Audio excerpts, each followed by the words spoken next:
تو ہوگی کہ میرا بیٹا ہو کر تم یہ حرکت کرتے. چنانچہ قرآن مجید میں ہم دیکھتے ہیں یہی بات مسلمانوں کے ذہن سے نکل گئی. اب یہ کہتے ہو یار ہم کلمہ تو پڑھتے ہیں، کلمہ پڑھ کر آپ کا معاملہ ان کی نسبت جدا ہو گیا. وہ کلمہ نہیں پڑھتے اس لیے کرتے پھر وہ اللہ کے دشمن ہیں، بیگانے. اللہ نے اپنے رسول علیہ السلام سے سورہ بنی اسرائیل میں کہا کہ یہ کافر چاہتے ہیں کہ آپ کو صلح پر مائل کر لیں کہ کچھ آپ نرم ہو جائیں، کچھ ہم مان لیتے ہیں. اگر آپ نے ان کے کہنے پر دین کی کوئی بات جو اس میں رد و بدل کر دیا تو بجائے اس کے کہ حضور کے لیے نرمی ہوتی کہ محبوب رب العالمین نے فرمایا لا ذکنا کا ضیف الحیات و ضیف الممات، ہم دنیا میں بھی دگنی سزا دیں گے اور آخرت میں جو رسول ہو کر یہ کرتا. حالانکہ لوگوں نے کتابیں اللہ کی بدلی، تبدیلیاں کی، کہا کرتے پھر ان سے ایک وقت نپٹ لیں گے. مگر تم رسول ہو، تم اس منصب پر ہوتے ہوئے اگر تبدیلی کرو ساری دنیا ٹیڑھی ہو جائے گی، دین خراب ہو جائے گی. دنیا میں اتنی عورتیں ہیں. اللہ کے رسول علیہ السلام کی بیویوں کے لیے قرآن مجید میں سورہ احزاب میں اللہ نے فرمایا لستن کاحد من النساء، تم دوسری عورتوں کی طرح نہیں ہو، تمہارا بڑا مقام ہے. یہ اللہ نے چن کر تمہیں رسول کے گھر میں جگہ دی ہے. اور قرآن پاک سے حدیث سے پتہ چلتا حضور نے کوئی نکاح ویسے نہیں کیا. سب حدیثوں میں پتہ چل رہا ہے اللہ کی طرف سے اشارہ ہوتا تھا. وہ چوٹی کی مائیں تھیں جن کے لیے پھر اللہ نے سورہ احزاب میں کہا کہ یہاں زیورات اور جو ہے نا یہ پار چار جو مانگ رہی یہ چیزیں ڈھونڈنی ہیں تو جاؤ یہاں سے. یہ تو ایک ایسا دینی ادارہ ہے کہ جو کام رسول کر رہا اس کا دوسرا جو محاذ ہے عورتوں والا وہ تمہارے سپرد ہے. تمہارے گھروں میں دن رات جو کتاب اور حکمت پڑھی جاتی ہے یہ بیان کرو. یہ سورہ احزاب پڑھنا آپ کہ اس لیے اللہ لایا ہے، ورنہ پیغمبر کو کیا ضرورت ہے اتنی عورتوں کی. اور اسی لیے مختلف قبیلوں میں سے تم چھانٹی گئی ہو کہ تمہارے قبیلے کی بچیوں کو کوئی ہچکچاہٹ نہ ہو، تکلف نہ آئے کہ ہماری مائیں بہنیں پوچھیں. تو اس وقت بھی اللہ تعالیٰ نے کہا کہ یاد رکھو جتنا تمہارا یہ مرتبہ بلند ہے اسی طرح تمہاری ذمہ داری بڑی نازک ہے. تم میں سے اگر کسی نے نیکی کی، یہ قرآن کے الفاظ ہیں، تو دگنا ثواب دیں گے. وَمَن يَأْتِ مِنْكُنَّ بِفَاحِشَةٍ مُبِينَةٍ، تم میں سے کسی نے برائی کی ضعف العذاب ضعفین، 2 گنا عذاب. اور کوئی نہ سمجھے کہ ہے رسول کی بیویاں. اور ان کے لیے فرمایا کان ذالک علی اللہ یسیرا، لوگوں کو یہ بات عظیم معلوم ہوئی، اللہ کے لیے بالکل معمولی، وہ نہیں دیکھے گا کہ نبی کی بیوی. یعنی قرآن یہ اصول بیان کرتا ہے کہ جتنا اللہ کا کسی پر زیادہ فضل ہے وہ اللہ کا بنتا ہے، وہ غلط کام کرے نہیں چھوڑے گا. اس لیے اللہ تعالیٰ کہتا ہے جو صرف آمانوں پر رہ جاتے ہیں نا کہ ہم مانتے ہیں اللہ کو، رسول کو، آخرت کو، استجابت نہیں کرتے. آگے کیا ہے استجابت، کہ بات مانو، جو اللہ رسول نے کہا وہ کام کرو نا. پھر ایمان کے بعد عقیدے کے بعد عمل ہونا چاہیے. حکیم صاحب کے پاس میں جاتا ہوں، بہت اچھا نسخہ دیتے ہیں، میں کہتا ہوں حکیم صاحب بڑے قابل ہیں، تعریفیں بھی کرتا ہوں، نسخہ بھی چومتا چاٹتا ہوں. نہ وہ دوائی تیار کرتا ہوں نہ کھاتا ہوں، شفا کیسے ہو جائے گی؟ اللہ یہی کہتا کہ اے لوگو جو ایمان لائے ہو، جنہوں نے مان لیا اللہ کو، رسول کو، کیا استجیبو، بات مانو، جو کہا جا رہا وہ پریکٹیکلی کرو. اور یہ منافقت اور یہ تضاد جو ہماری زندگی میں صدیوں سے رہ بیٹھا. ابھی چغتائی صاحب بھی کہہ رہے تھے منافق مسلمان کہلاتے ہیں، کام وہی جو کافر بلکہ ان سے بدتر. اور اب سمجھتے ہیں ہمیں لائسنس ملا ہوا ہے، ہم کرما کو کوئی بات نہیں یار، اسلام کو تو مانتے ہیں. اور ماننے سے تو بوجھ تمہارا زیادہ بھاری ہو گیا تھا کہ تم شرم کرو کہ وہ تو سمجھے ہی نہیں ابھی، وہ تو اللہ کے رسول کے منکر ہیں. تم مانتے ہو کہ سچے ہیں، یہ کتاب پر حق ہے، تم نہیں اس کے اوپر عمل کرتے. اللہ کہتا ہے ماننے والو، یعنی جو یہ دعویٰ کرتے ہو کہ ہم اللہ رسول کو مانتے، استجیبوا للہ، جو آواز اللہ دے رہا ہے، جو حکم دے رہا ہے. اسی لیے حضرت سیدنا عبداللہ بن مسعود رضی اللہ عنہ فرماتے ہیں کہ میں جب قرآن پڑھتا ہوں یہاں یا ایھا الذین آمنوا، میں رک کر کہتا ہوں لبیک اللہم ربی وسعدیک، اے اللہ میں حاضر ہوں، میں نے سن لیا، میں تعمیل کے لیے آمادہ ہوں. قرآن تو یہ، اگر قرآن کہہ رہا کہ یہ کام نہ کر، پڑھا، چوما، ثواب لے لیا ہے کہ حرف کا 10 نیکیاں، اس کی مخالفت کی، کیا مانا اللہ کی بات؟ استجابت تو کی نہیں، جو کہا تھا وہ کام کیا نہیں، مانا نہیں، قبول نہیں کیا اس کو. اس لیے کہا اے لوگو جو ایمان لائے ہو اللہ کی مانو. اور اللہ کیا، ہمارے اس ملک میں ہندوستان میں بزرگ ہوئے مولانا فضل الرحمان مراد آبادی رحمۃ اللہ علیہ، ولی تھے، بڑے بڑے علماء اور نیک لوگ ان کی خدمت میں جاتے تھے، تہجد گزار، باجماعت نماز نہیں چھوڑی. تو وہ جب لوگ آتے تھے دوسرے ملنے کے لیے تو ہندی زبان میں ترجمہ کر دیتے تھے قرآن پاک کا، کہ ان لوگوں کو اچھی طرح سمجھ. فرمایا جیسے اللہ جو ہے نا سادہ زبان میں ترجمہ کریں تو منمون، جس کو ہم مون کہتے ہیں نا کہ من کو موڑے، ایسا خوبصورت، ایسا پیارا، ایسا خوبیاں والا کہ جو نظر ڈالے بس اپنا دل دے دے۔ اسی لیے اللہ تعالیٰ نے قرآن میں جو اپنا ذکر کیا حدیث میں سارا پیارا پیارا، وہاں کوئی بات ایسی نہیں جہاں ڈرانے کی بات، وہ بھی ہے کہ محبوب ناراض ہو جائے گا، وہ ڈرانا وہ نہیں کہ درندے سے جیسے ڈرایا جاتا یا شیر سے ڈرایا جاتا، محبوب سے ڈرایا، کہا کہ وہ ان سے بات نہیں کرے گا، ان کی طرف نہیں نظر اٹھائے گا۔ اب یہ جو انسان صاحب بصیرت ایمان وہ مر جائے گا کہ اللہ بات ہی نہیں کرے گا، جب قیامت کے دن بھی نہ دیدار نصیب ہوگا، نہ مجھ سے بات کرے گا، ناراضگی سے منہ پھیر لے گا۔ اللہ کہتا لا یکلم، اللہ بات ہی نہیں کرے گا، ترستے رہیں گے کہ ہم سے بھی اللہ بات کرے، محروم، محفل میں سارے باتیں کر رہے ہیں، اس کی طرف کوئی دھیان ہی نہیں۔ تو اللہ تعالیٰ فرماتے ہیں کہ اللہ کی مانو، اور اللہ کے بارے میں اگر آدمی سوچے تو اللہ خوبیوں کا مالک۔ اسی لیے شیخ عز الدین بن عبدالسلام رحمۃ اللہ علیہ فرماتے ہیں کہ اللہ کے رسول نے جو کہا کہ سارے کلموں میں سے پیارا، قرآن کے بعد جو انسان کی زبان سے نکلتے ہیں نا کلمے، 4 ہیں پیارے، سبحان اللہ، الحمدللہ، لا الہ الا اللہ، اللہ۔ ان کی تشریح کی ہے کہ جتنا جی چاہے پھیلاتے جاؤ اللہ کے بارے میں، دفتروں کے دفتر لکھو، تھیالوجی کے میں روز علم الہیات ہے تو سارا کچھ اس میں، سبحان اللہ، عیب نہیں اس میں ہونا چاہیے، کوئی ایسی بات نہ مانو، کوئی ایسا عقیدہ نہ مانو جس سے یہ نتیجہ نکلے کہ اللہ میں یار یہ تو بات بری، یہ ظلم کی بات ہے، جہالت کی بات ہے، بے انصافی، عیب نہیں ہوگا اس میں، جس میں عیب ہوگا نا صاف سمجھ لو وہ اللہ نہیں ہے، وہ تمہارا جو ہے نا فہم اس میں غلطی ہوئی ہے، دین سے بے خبری ہے، ورنہ اللہ تو ہے ہی وہ جس میں کوئی عیب نہیں۔ جتنا جی چاہے سو، جس میں سے عیب نکلتا نا وہیں رک دو کہ یہ سمجھ میں کوئی غلطی ہو گئی ہے، اللہ نے وہ تو پیارا منمول، الحمدللہ۔ اور ہر خوبی جو تمہیں درکار ہے وہ اس میں، کئی چیز میں اتنا کہ علم ہے، ظاہری حسن نہیں ہے، کوئی تقریر اچھی نہیں کر سکا، کوئی نہ کوئی خامی، جس سے آدمی کہتا ہے یار اس سے بھی محبت کرتے ہیں مگر ادھر بھی جانا پڑے گا۔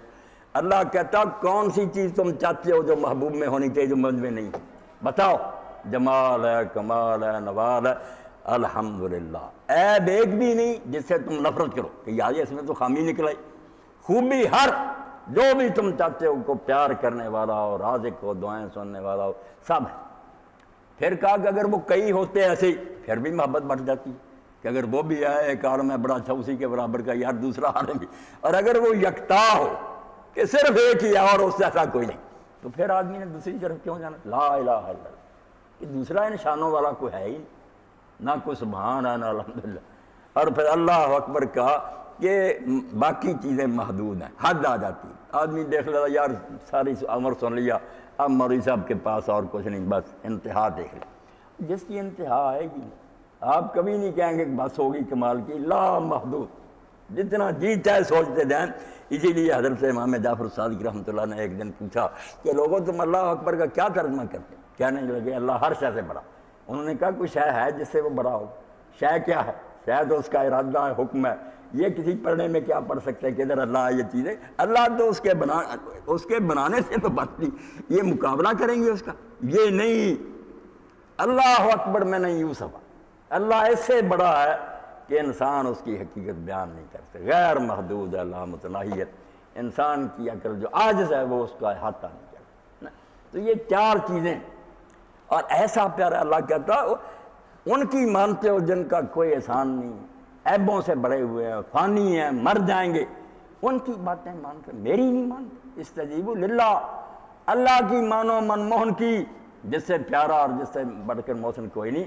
اور 4 جو ہے نا سمجھیں حرف جار، یہ آدمی یاد رکھے دین سارا سمجھا۔ سورہ فاتحہ کے ابتدا بھی جو ہے نا وقت نہیں، ورنہ وہ بھی یہ من کا، وابے کا، ولا کا، ویلیک، یہ 4 ہے کہ اللہ جس کو کچھ ملتا ہے نا، میں ہوں یا کوئی، من کا کوئی نہیں دیتا، صرف تجھ سے ملتا، مبدا تو ہے، جہاں بھی کوئی چیز آ رہی ہے تیری طرف سے آ رہی، باقی کسی کے پاس ہے ہی نہیں، کوئی تھا ہی نہیں، دینا کیا تھا، تو ہمیشہ سے، اس لیے کسی کو بھی کچھ ملتا من کا، تجھ سے ملتا، اور ملنے کے بعد اگر کیا وہ چیز جو ہے وہ اللہ کی محتاج نہیں رہی، یہ میں بنا دیا بڑائی نے پتہ نہیں زندہ کہن، اس طرح بھی نہیں کائنات کہ اللہ نے بنا دی چیزیں اب اپنے سہارے چل رہی ہے، یہ بھی دہریت اور کفر ہے، بیکار، ہر شے تیرے سہارے کیا ہے، ایک لمحہ کے لیے تو نظر ہٹا لے اسی کو موت کہتے ہیں، ٹوٹ پھوٹ جائے گی ہر شے، رہ ہی نہیں سکتی۔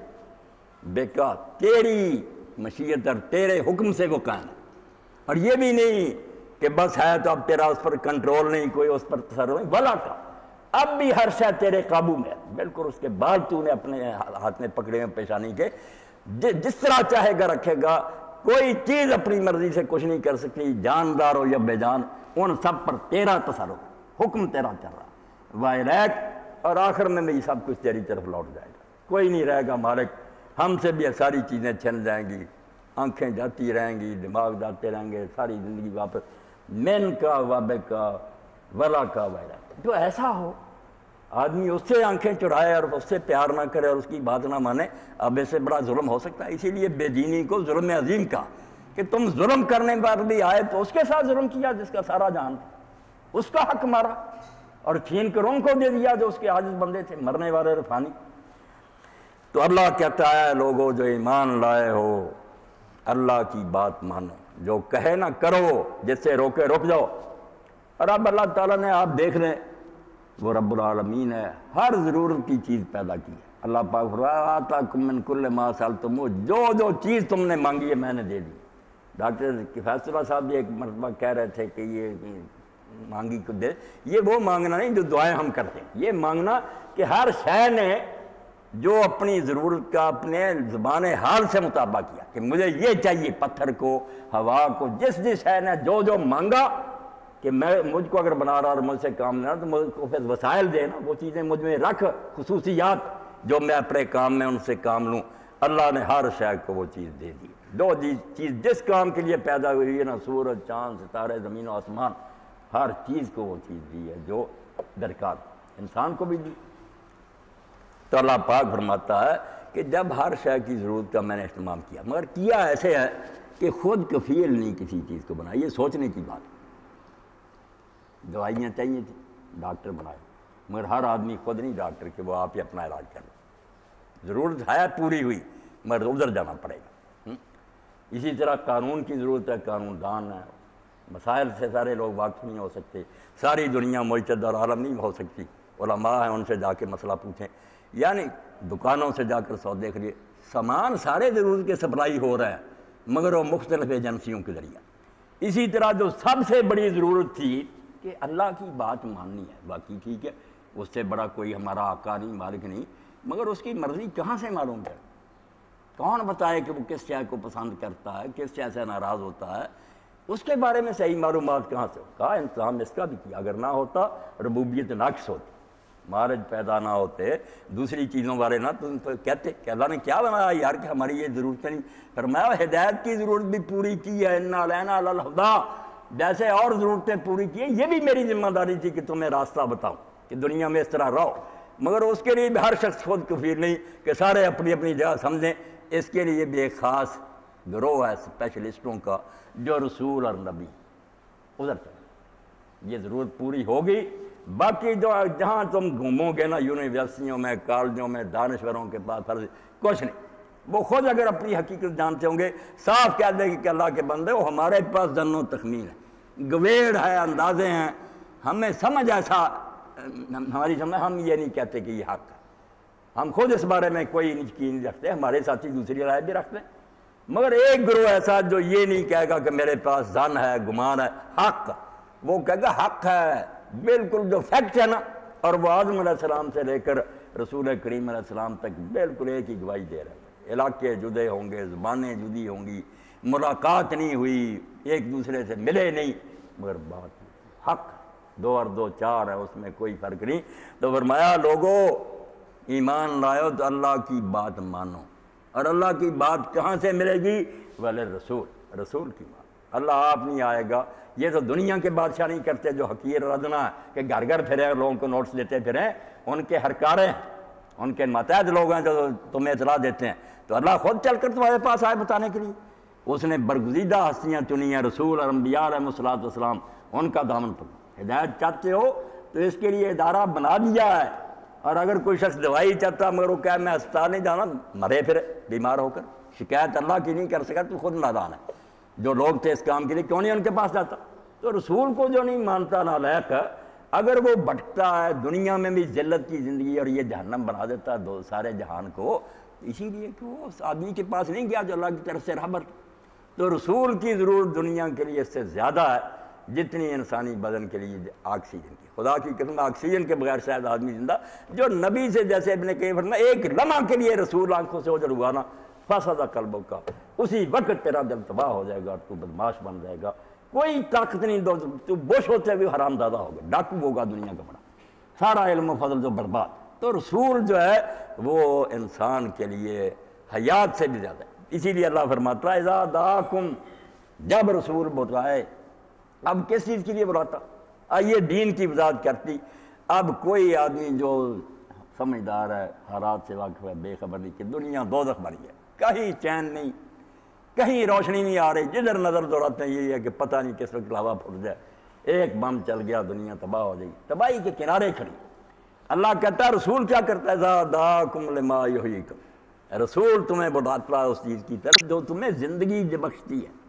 حالانکہ زندہ تو ہم چل پھرتے نا کہ ہمارے پاس تو محل ہیں، جہاز ہیں، ہم سے زیادہ کون سے پڑھنا. یہ زندہ نہیں ہیں، جو ایمان جن کے پاس نہیں، شریعت نہیں، اسلام نہیں، یہ چلتی پھرتی مردہ لاشیں. ان کو کوئی زندہ نہ کہو، یہ مرے ہوئے. اوامن کان میتا، مرے، بیکار ہے انسانیت کے لیے، نقصان دہ ہیں، بدبودار لاشیں. زندہ صرف وہ ہے جو اللہ کے رسول کی بات فرمایا. رسول جو تعلیم دیتا ہے وہ زندگی بخش، اس سے لوگوں کو زندگی نصیب ہوتی. مرے زندہ ہو جاتے ہیں. اور لوگوں نے دیکھا، مولانا منظور نعمانی رحمۃ اللہ علیہ فرماتے ہیں وہ دہریہ تھا نیاز فتح پوری، اپنے علم پر نازاں تھا، بکواس کرتا رہتا تھا. تو ہم اکٹھے ہوئے لکھنؤ میں ایک مرتبہ، تو میں نے سمجھانے کے لیے کہا کہ نیاز صاحب لکھنؤ شہر کا کیا حال ہوگا، مہنگائی اور چیزوں میں ملاوٹ اور جھوٹ اور عدالتوں میں رشوت. اور وہ بھی جانتا تھا، بہت زیادہ جانتا تھا. اس نے کہا مولانا آپ کو کیا پتا، آپ حجروں میں کام بہت خراب ہے، حد سے گزر گیا. انہوں نے یہ ساری باتیں کرنے کا، نیاز صاحب آپ بھی پڑھے لکھے ہیں، میں بھی تھوڑا بہت مدرسوں کچھ ساتھی ملیں اور یہ لکھنؤ کو ٹھیک کرنے کے لیے کچھ کرنے لگا. مولانا آپ پاگل ہیں، یہ نہیں ٹھیک ہو سکتی. اب مولانا نے کہا کہ نیاز صاحب آپ تاریخ سے ماشاءاللہ واقف ہیں، عرب جو تھے 13-14 سال پہلے وہ کیسے تھے؟ اس نے کہا توبہ توبہ، جانوروں سے بدتر، اس سے بھی زیادہ بگڑے ہوئے. کہا ٹھیک ہوئے. موعظوں کا منکر تھا نا، قرآن میں جہاں موعظات تعویل کر رہی بے دین نے. ہاں کہنا ہے باقی یہ تو تاریخی حقیقت ہے کہ دنیا بدل گئی. بہت لوگ جو تھے نا فرشتوں سے بہتر ہو. تو انہوں نے پوچھا کہ جس شخص نے یہ کام کیا اس کے پاس کوئی وسائل و ذرائع، کوئی پڑھا لکھا، کوئی آپ کی طرح ہو صحافی، کوئی نہیں امید تھا. کہنے لگے آپ مان رہے ہیں کہ میں آپ اور سارے علم والے مل کر لکھنؤ ٹھیک نہیں کر سکتے. تو ایک امی نے جب اس سے زیادہ بگڑے لوگ ٹھیک کر دیے، جو دوسروں سے نہیں کام آپ کہتے ہو سکتا، تو معجزہ کس کو کہتے؟ جس سے دوسرے لوگ عاجز آ جائیں، ہار جائیں، وہ کر دے، یہ معجزہ. شرمندہ ہوا. تو رسول کرتا ہے لما یحییکم، ایسی دعوت دیتا جو قبول کر لے اور وہ جام شفا پی لے. صرف ہماری طرح تلاوت نہ قرآن کی کرتا رہے، عمل کرے، زندہ ہو جائے، بیل کر زندہ ہو جاتا. ورنہ انسان مردہ. تاریخ میں آتا ہے کہ جب عبد الملک بن مروان نے اپنے چچا کے لڑکے عمر بن سعید سے، وہ بھی خلافت کا مدعی ہو گئے، خلافت بن گئی نا مذاق، ادھر یہ ادھر چچا کا بیٹا، پھر لڑائی ہوئی، اس نے امان دے دی کہ میں وعدہ کرتا ہوں کوئی نقصان نہیں. محل میں بلا لیا، محل میں آتے ہی اسی وقت گرفتار کر کے چھری سے ذبح کیا، اپنے ہاتھ سے چھری سے ذبح کیا، واضح سے پھر گیا. پہلی غداری جو مسلمان خلیفہ نے کی. اب ایک بدوی ملنے کے لیے آیا تو عبد الملک کے ساتھ بیٹھا ہوا تھا. اس نے کہا کہ سناؤ عبد الملک کے بارے میں تمہارا کیا ہے؟ اپنے بارے میں پوچھا. اس نے کہا وہ تو مجھے سے ہی مر چکا. بدوی نے کہا کہ عبد الملک تو مر چکا. اس نے کہا میں تو تیرے پاس نہیں. اس نے کہا جس دن اس نے عمر بن سعید کے ساتھ معاہدہ کیا تھا پھر گیا تھا اور دھوکے سے کہا اس دن سے مر گیا. عبد الملک نہیں رہا، اب ایک لاش ہے جو چل پھر رہی. تو حقیقت بھی یہی ہے کہ جب آدمی میں دین نہیں، شرافت میں نہیں، کوئی کردار نہیں، تو کیا ہے؟ مرا ہوا، زندہ نہیں. تو فرمایا رسول کی مانو، رسول تمہیں اس شے کی طرف بلاتا جو صحیح معنوں میں زندہ کر دے. پھر جو لوگ چلتے پھرتے نا، دکان پر بیٹھا تاجر بھی زندہ ہے، عدالت میں بیٹھا جج زندہ ہے، ان میں وہ کردار ہے جو ایک انسان میں ہونا چاہیے. اور آگے فرمایا وَاعْلَمْ أَنَّ اللَّهَ يَحُولُ بَيْنَ الْمَرْءِ وَقَلْبِهِ. یہ بہت بڑی دھمکی دی. اس میں ہم آ گئے ہیں نا کہ سن لو، اگر نوبت یہی رہی نا تم ڈھیٹ بن گئے کہ قرآن سنایا جاتا رہا، یہ آواز بلند ہوتی رہی، مان لو مان